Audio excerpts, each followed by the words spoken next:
Okay, good morning ladies and gentlemen. Welcome to my class. Bago tayo magsimula, nais ko munang magsitayo ang lahat para sa ating panalangin. Okay, Mr. Mark, you can lead the prayer.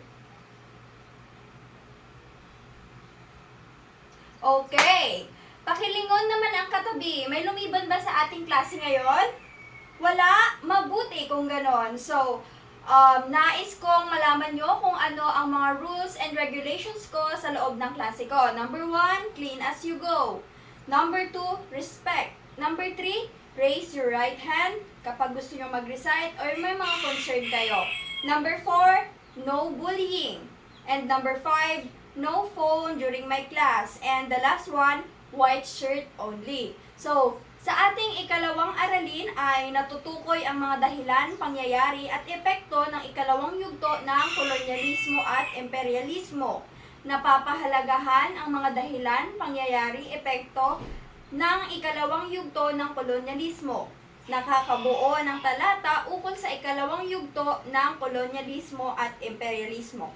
Bago tayo magsimula, nais ko muna ipakita ang mga larawan na ito sa inyo. Unang larawan, ano ang sumisimbolo ng watawat na ito?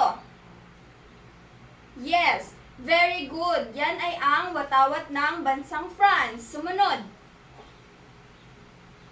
Tama. Yan ay sumisimbolo ng watawat ng Portugal. Sumunod naman, pangatlong larawan. Yes, very good. Yan ang watawat ng Britain. Pang-apat na larawan. Yes, very good. Yan ay ang watawat ng Netherlands. Ngayon naman, sino ang nakikita nyo sa larawan?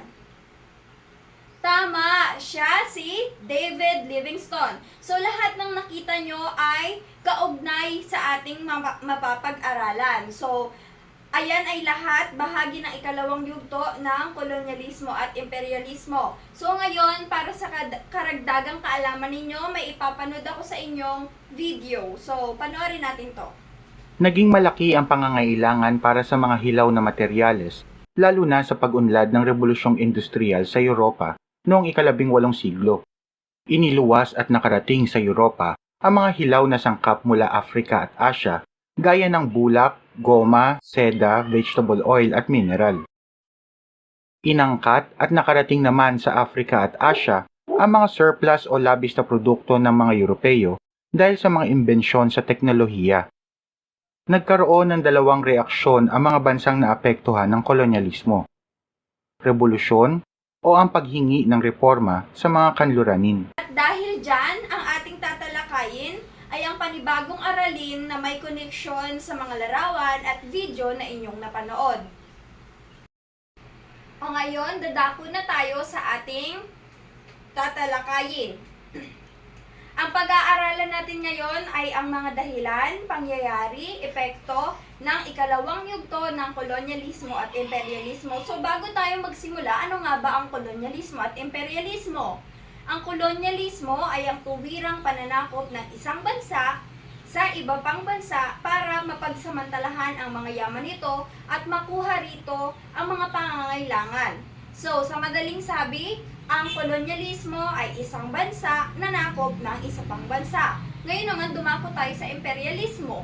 Ano nga ba ang imperialismo? Ito ay ang batas o paraan ng pamamahala kung saan ang malaki o makapangyarihang mga bansa ang naghahangad upang palawakin ang kanilang kapangyarihan. Or, sa madaling sabi, isang bansa mananakop ng isang maliit na bansa upang magpalawak. So ngayon naman, sphere of influence. Ito ay tumutukoy sa pagkontrol ng isang estado sa aspetong politikal at ekonomiya sa bansang inangkin. So, ang mga bansang kanluranin ay ang Portugal, Spain, Netherlands, France at Britain. Sila ay nagtayo ng kolonya sa Asia at Amerika. Ngunit, ang mga imperyong ito ay bumagsak bago nagsimula ang ika-19 na siglo.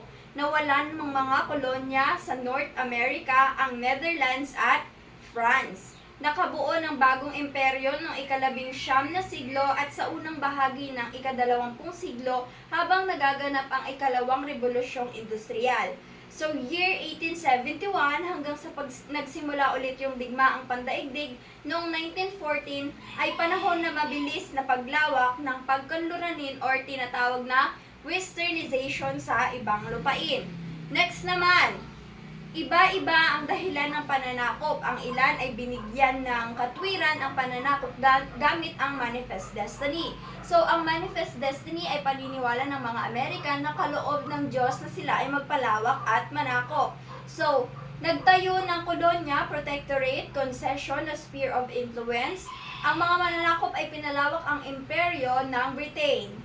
Bunsod ng pangangailangan ng hilaw na sangkap, pagsunod sa sistemang kapitalismo at paniniwalang karapatan at tungkulin ng mga kanluranin na magpalawak ng teritoryo at ipalaganap ang kanilang kabihasnan ay naganap sa ikalawang yugto ng pananakop. Maraming pagbabagong politikal, kultural at iba pang pangkabuhayan ang naganap sa mga bansang sinakop, may mga mabuti at di mabuting dulot sa mga kolonya. Okay, ito ang pinaka number 1 topic sa ikalawang yugto ng kolonyalismo at imperialismo. Ang paggalugad sa gitnang Afrika.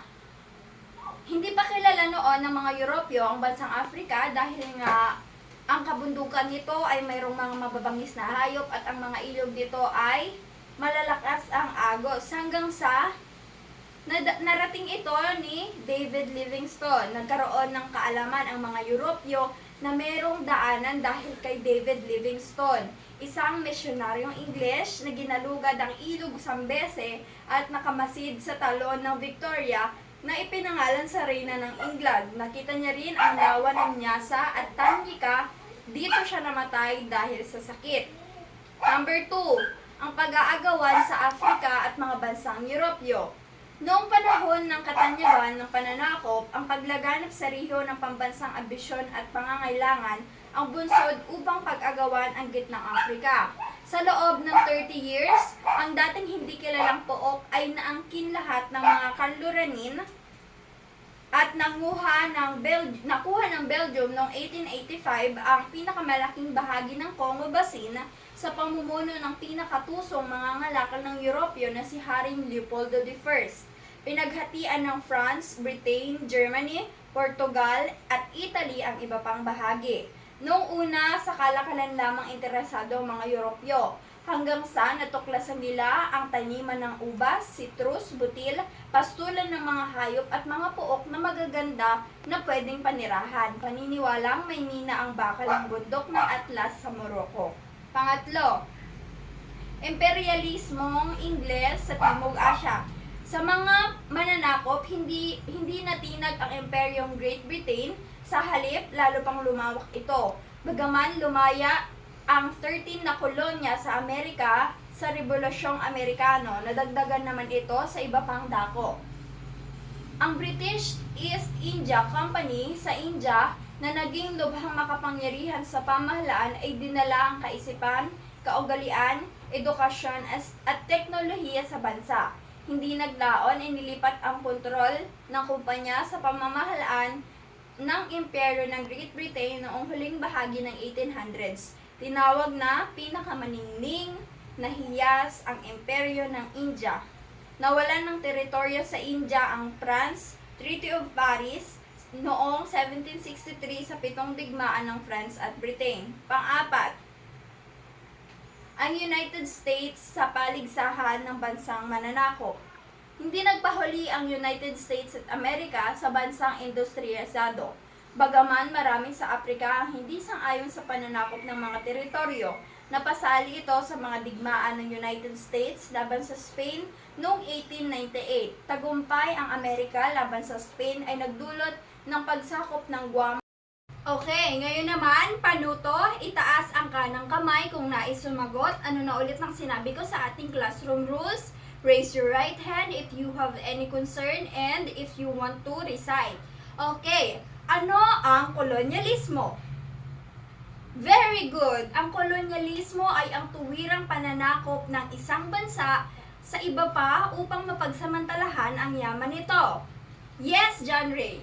Mahusay! Sa madaling sabi, isang bansa na nakop ng isa pang bansa. Ngayon, ano naman ang imperialismo?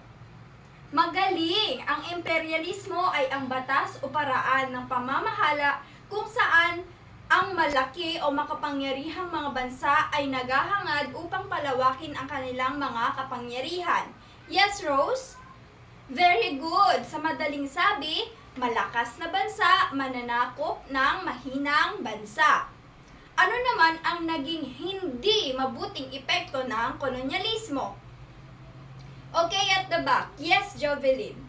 Tama, napagsamantalahan ang lakas paggawa at likas na yaman ng mga bansang nasakop. Mayroon bang naging mabuting epekto ang ikalawang yugto ng kolonyalismo? Yes, Andrew? It's okay, anak. Magbigay ka lang ng sa tingin mo naging mabuting epekto ng kolonyalismo. Walang maling sagot. At least you tried. Okay, everyone, if you are free to tell your concern, wala pong bayad, kagaya ng ganitong sitwasyon. Andrew has a poor hearing, so it's okay to know his concern. Huwag niyo siyang tatawanan, okay? Maliwanag ba? Okay, Andrew, proceed. Exactly, see? Kaya niya, kaya kaya niyong lahat. Tama, ang naging mabuting epekto ng ikalawang yugto ng kolonyalismo ay naimpluwensyahan ang mga bansang nasakop gaya ng edukasyon at teknolohiya which is ginagamit na natin ngayon. Ano naman ang dahilan ng mga Europyo sa pananakop? Yes, girls at this side. Very good. Gusto nilang magpalawak ng teritoryo. Yes, boys at the back.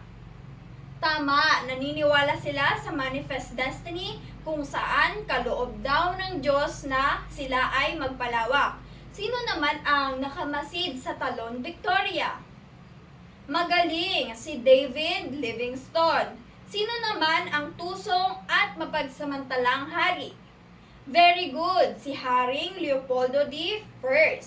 Okay, halata naman na naintindihan nyo ang mga napag-aralan natin. Ngayon naman, base sa ating napag-aralan, hatiin ang klase sa 5 grupo, punan ang table sa ibaba. Okay, ang rubrics natin ay nandyan lamang sa ibaba. Diyan ninyo makukuha ang inyong score at malaman kung paano ko kayo binigyan ng grado.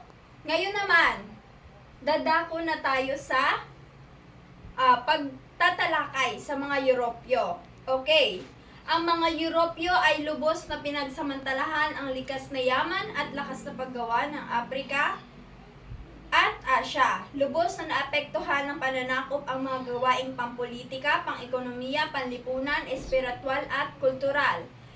Base sa ating napag-aralan, ngayon naman, sino ang makapagbubuod ng pangyayari sa paggalugad sa gitnang Afrika? Yes, Adi. Very good. Hindi pa kilala noon ang Afrika dahil mahirap itong marating.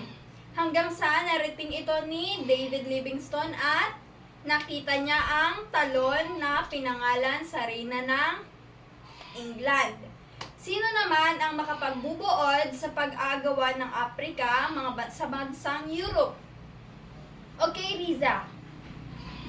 Okay, magsi-CR ka lang. Oh, very good. Ni-raise mo yung head mo kasi may concern ka. Naintindihan mo ang roles ng aking classroom.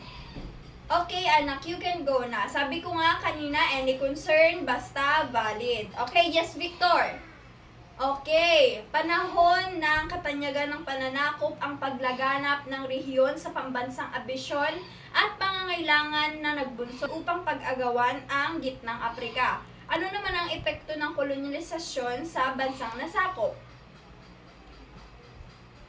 Very good, Mia. Maraming buhay ang naapektuhan ng pananakop. Ang mga gawaing pampolitika, pang-ekonomiya, panlipunan, espiritual at pangkultural ay ginamit ng pananakop upang ganyakin ang mga bansang nasakop na sumunod sa kanila at ipinagawa tulad ng pagtatrabaho, pagsisilbi sa pananiman at paggawa ng barko sa hukbong sandatahan. How about epekto ng imperialismo?